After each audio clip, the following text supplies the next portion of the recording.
Ha-kyung's life has been overshadowed by a nightmare she cannot escape. 15 years ago, her young daughter Sojin vanished without a trace, leaving a wound that never healed. The memory of that day still haunts her, replaying in her mind like a broken record. One day, a knock at the door breaks her silence. Detective Chung and his partner enter, their expressions serious, and Ha-kyung lets them in, her heart pounding with a mixture of hope and fear. As they sift through piles of files and evidence, one of the detectives inadvertently plays a tape. A blood-curdling scream of a little girl fills the room, calling desperately for her mother. Ha-kyung freezes, recognizing the voice immediately. The sinister, calm voice of the kidnapper follows, cold and unfeeling. Startled, the detective quickly shuts off the tape, but the atmosphere remains heavy with tension. The detectives remind Ha-kyung that it has been 15 years since Sojin's disappearance and that the statute of limitations is set to expire next week. The thought of the case closing unresolved fills her with fury and grief.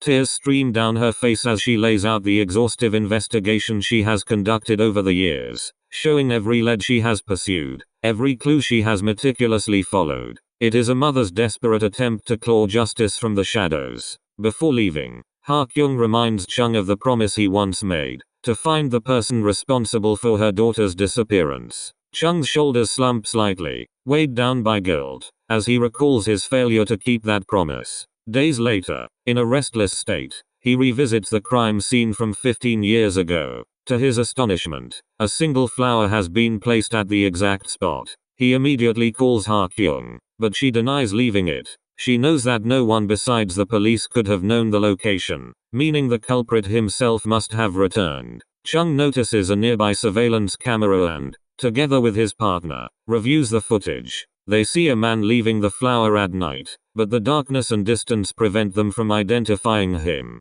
Undeterred, they return to the scene and find fresh tire tracks on the road. They calculate that if the man had returned by foot or car, he would have reached a blind spot between 1:40 and 1:50 a.m. Determined, they track all vehicles passing through that section during those 10 critical minutes, focusing on those with dashboard cameras. Their investigation pays off. They track a man whose route matches the timing. Analysis of his dashcam footage reveals a carnival vehicle passing by, but shockingly, it has no license plate. Days later, Chung notices a distinctive sticker on the vehicle, a small clue that reignites their hope. With only 9 hours left before the statute of limitations expires, Chung spots a carnival vehicle with the same logo outside a bustling market. A man holding an umbrella watches him from a distance before disappearing into the crowd. Chung follows him through the busy streets, weaving through shoppers and vendors, only to lose him temporarily. He finds the man again in a nearby restaurant, sitting with his face hidden behind a newspaper. Chung takes a seat nearby, ready to confront him,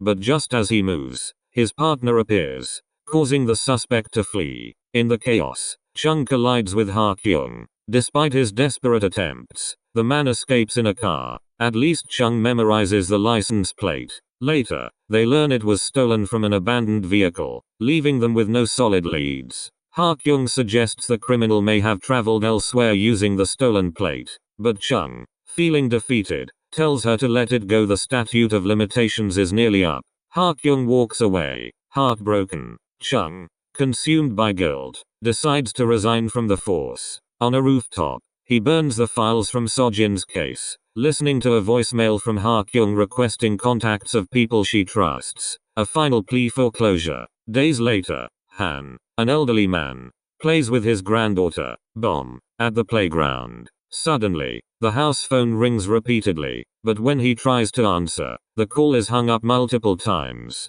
Panic grips him. Rushing outside, he discovers Bom has vanished. The police arrive and set up cameras, monitoring the playground. While guiding the officers through Bom's last known location, Han hears a phone ringing from the bushes. It's Bom's phone, and through it, he hears her screams, but the kidnapper uses a voice changer, sending instructions that make the situation more terrifying. Ha-kyung begins her own investigation. Arriving at the restaurant, she questions the owner, who denies seeing the criminal. Her attention is drawn to an abandoned umbrella with a bank logo. Meanwhile, Bom's mother receives a ransom call demanding $50,000 by the following morning. Her frantic requests for proof of life are ignored, and the stress causes her to faint. Han cannot be located, leaving only his phone behind. Ha-kyung tracks down the bank employee. Discovering the umbrella was a VIP souvenir, she negotiates for critical information, offering money in exchange for the lead.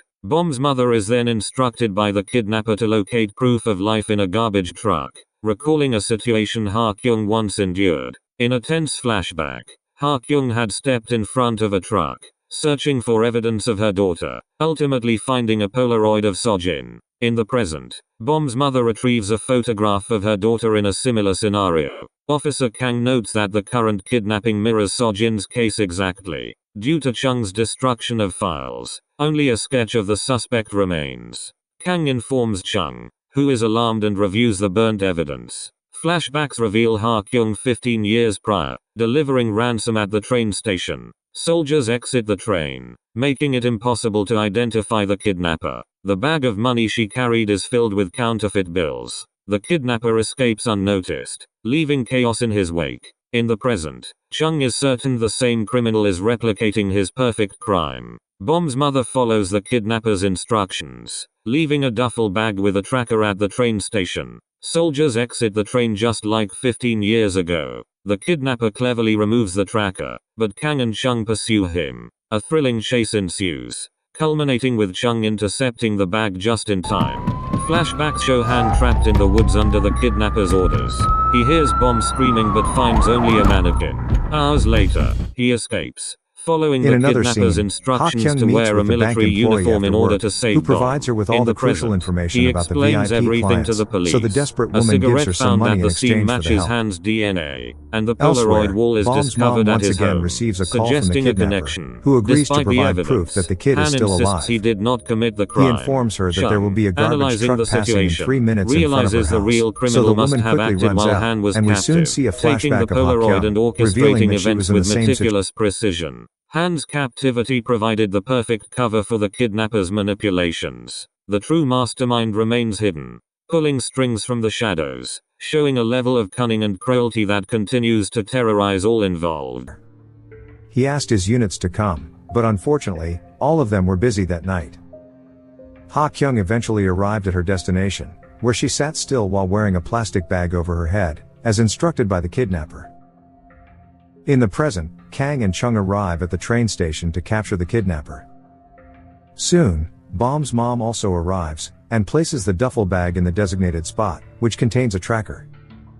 Several cops are lurking nearby, and moments later, many soldiers in military uniforms exit the train just like before.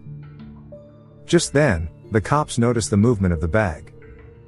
It turns out the smart kidnapper has taken the bag, and he removes and places the tracker on the rails, so that it is crushed by a passing train. Fortunately, Kang and Chung spot him fleeing, and give chase without wasting any time. After an intense pursuit, the kidnapper reaches a gate, and tries to throw the bag to the other side.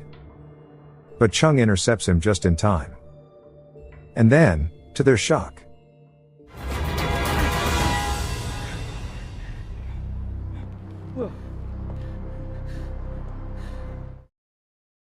we then see a flashback when Han arrived at an isolated location in the woods under the kidnapper's orders. He soon heard Bomb screaming in a nearby warehouse, so he went searching for her. But he only found a mannequin there, and continued to hear Bomb screaming "Grandpa," after which he was suddenly locked inside the shed. Hours later, the door was finally opened, allowing Han to escape the warehouse and return to the car. There, he found instructions demanding that he wear a military uniform, and go to the specified spot, or Bomb dies. In the present, the old man reveals all of this to the cops, and they give him a cigarette to smoke. When they ask for his second phone, he admits that he threw it into the river under the kidnapper's orders. The officers then notice him putting out his cigarette butt the same way they had found it a few days ago, which strongly implies that he must be the kidnapper. Next, the cops go to the old man's house to look for evidence, and to their shock, they notice a wall identical to the one where Bomb's Polaroid picture was taken. Even Han's daughter reveals that her dad initially didn't want to call the police, and suggested they handle the kidnapper on their own. Furthermore, the cops discover that the cigarette found at the payphone matches Han's DNA. His vehicle was seen 1 hour before the Polaroid picture was retrieved, during which Han claims to have been held captive. Despite all the evidence pointing toward him, the old man continues to insist that he didn't kidnap his granddaughter, and asks them to focus on finding her. Meanwhile, Chung tells Kang he doesn't believe Han is the perpetrator. He explains how the criminal wiped the payphone after the call, and it doesn't make sense that such a smart person would leave a cigarette butt at the scene. He theorizes that while the old man was held captive in the warehouse, the kidnapper must have gone to his house to take the Polaroid picture. He even recalls Han attempting to throw the bag from the gate, as if someone was waiting on the other end. However, Kang dismisses all these theories, and accuses Chung of being jealous because Kang got all the credit for the job. On the other hand, Ha Kyung has finished investigating most of the VIPs, and arrives at one person's home in the countryside. She enters the house, but finds no one there, so she begins snooping around. Ha Kyung starts looking through a photo album, and compares the wanted poster with a man's picture. She even spots a calendar marking the case's statute of limitations. Chung becomes very frustrated, so the chief hands him documents proving that Han's voice matches the voice from the payphone call. Later, a suspicious Chung downloads the audio, and meets with his audio technician friend again. The man carefully analyzes the tape, and compares it to the old recording, only to conclude that the suspect's voice is the same from 15 years ago and now. But the bizarre part is that the recent recording's quality is very poor, and the sound of a plastic button from a recorder is heard.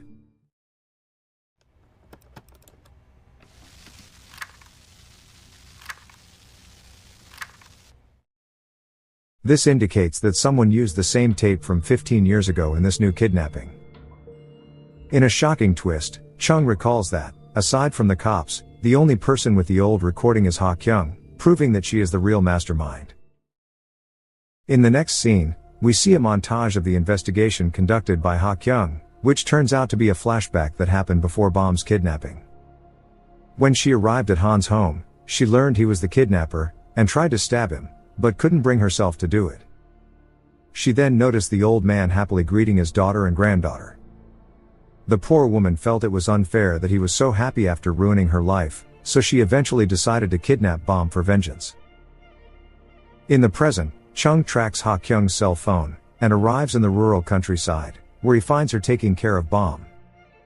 He confronts her for her erratic actions, but she reveals that she couldn't bear to see Han laughing with his family after he had snatched her daughter away.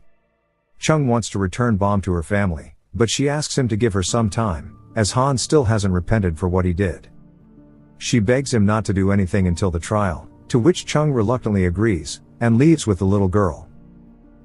Upon returning to the city, Chung arrives at the prison to meet Han, and reveals that he knows he was the kidnapper from 15 years ago. He explains how an eyewitness saw Han stealing the van, and it also turns out that Bom's mother's heart operation took place around the same time. Through a flashback, we see that Han was indeed the kidnapper, and on the day of the exchange, he was about to return Seo Jin unharmed. But in an unexpected turn of events, she attacked him with a pen and tried to escape into the woods, with Han in pursuit. Not far away, we see Ha Kyung, who had her head covered with a plastic bag at the kidnapper's command. In the woods, Han was just about to catch the girl, but she tripped and tumbled violently down a slope, leading to her tragic death.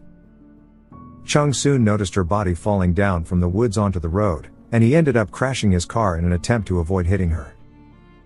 At that moment, Ha Kyung exited the car to approach her daughter, during which the kidnapper rushed to her car to steal the money. Chung saw this from a distance, but he was trapped under his vehicle to do anything. Sadly, Ha Kyung's world came crashing down when she realized that her daughter was no longer alive. In the present, Chung accuses Han of causing lifelong pain to the little girl's mother, but despite everything, the old man still doesn't seem remorseful for his actions. He says that because of that money, he was able to give a new life to his daughter, and that is what soothes his conscience. Upon hearing this, an angry Chung reveals that he is Bom, which shocks the old man. Chung takes out a recorder, and says that if Han wants his granddaughter to return home safely, they need to make a deal. While leaving the prison, Chung calls Kang to inform him that Han has given a full confession, and revealed Bom's location. The little girl is eventually reunited with her parents, while Han pleads guilty to kidnapping his granddaughter, and is sentenced to 15 years in prison. The movie ends as we see Ha Kyung visiting her daughter's memorial, and hugging a tree she planted in her memory. Okay guys, thanks for watching. See you again in the next video.